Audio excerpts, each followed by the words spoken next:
viendrait contre les nations. Car chez nous, c'est les pires réactionnaires et les pires racistes qui se sont opposés à cette disposition légale.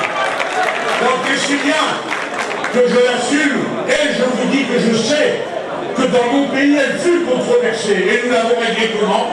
Comment l'avons-nous réglée? En votant. Eh bien peut-être qu'un jour vous-même voterez et alors...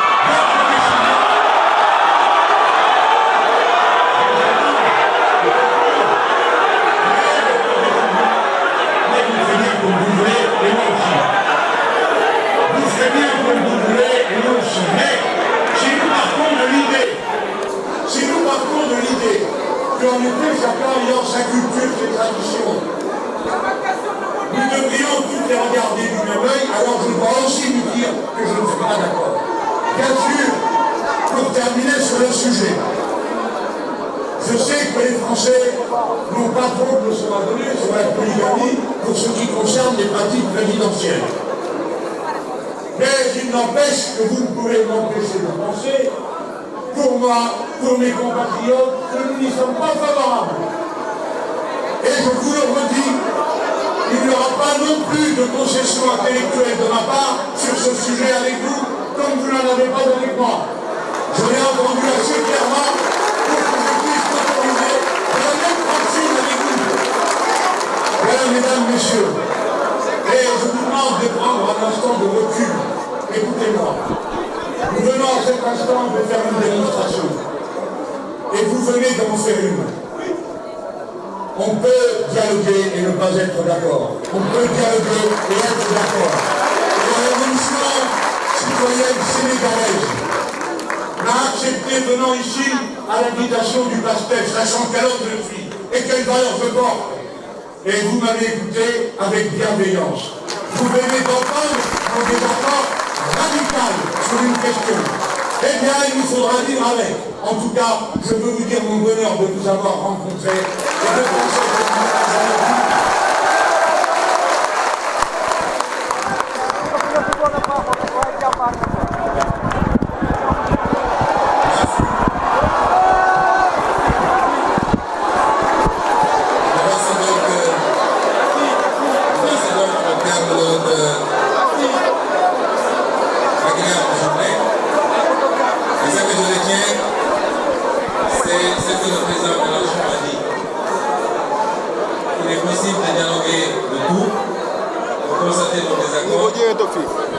et de capitaliser sur nos convergences.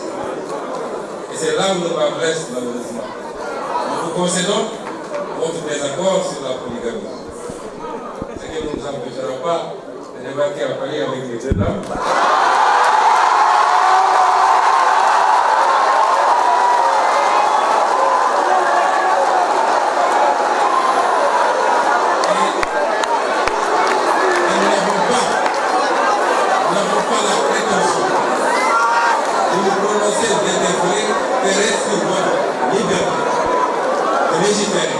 Soit pour ou contre le phénomène.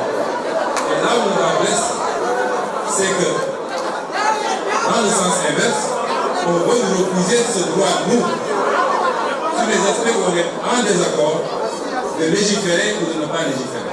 Et c'est ça l'intolérance justement. Et c'est ça que nous n'acceptons plus.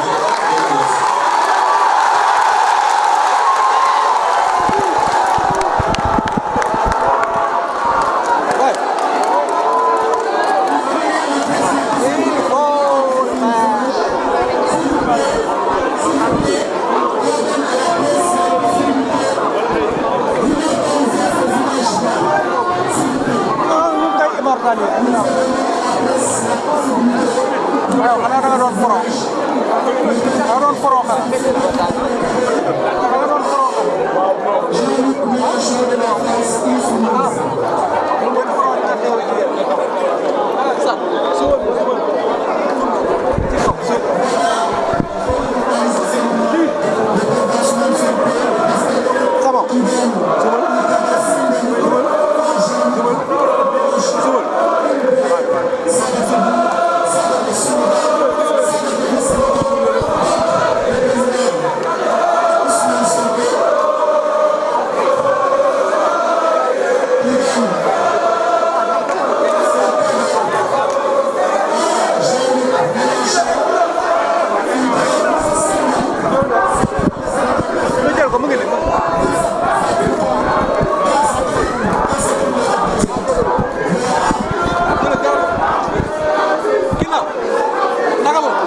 jàngatee cérémonie bi ak lu fi xew événement bi. waaw naa si ngay rafetlu échange bu am solo la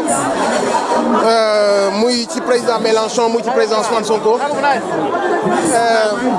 jaajëf échange bu am solo la déglu nañ Mélenchon taxawaayam ak ay xalaatam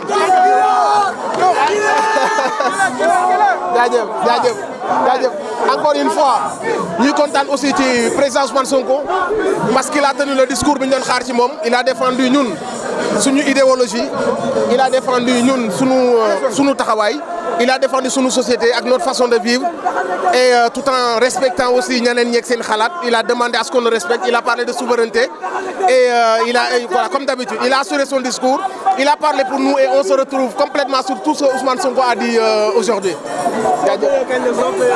Bientôt, très bientôt. Mi ngi ñëw.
Campus social.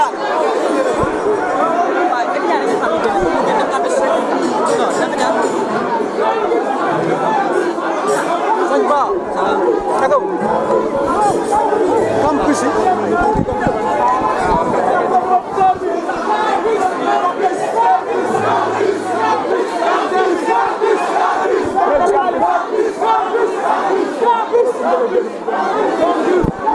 Kay. Table bi dafa day sural yow bañ a jas.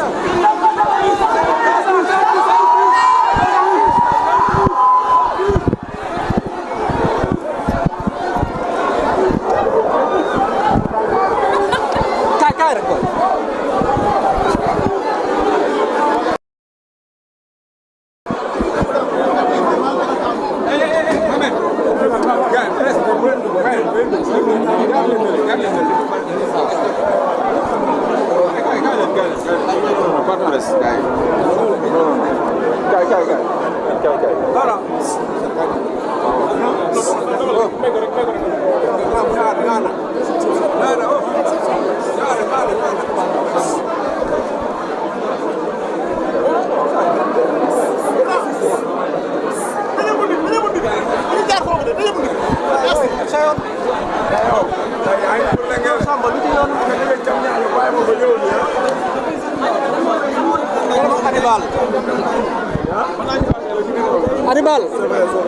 Hannibal ñu ngi lay ziar.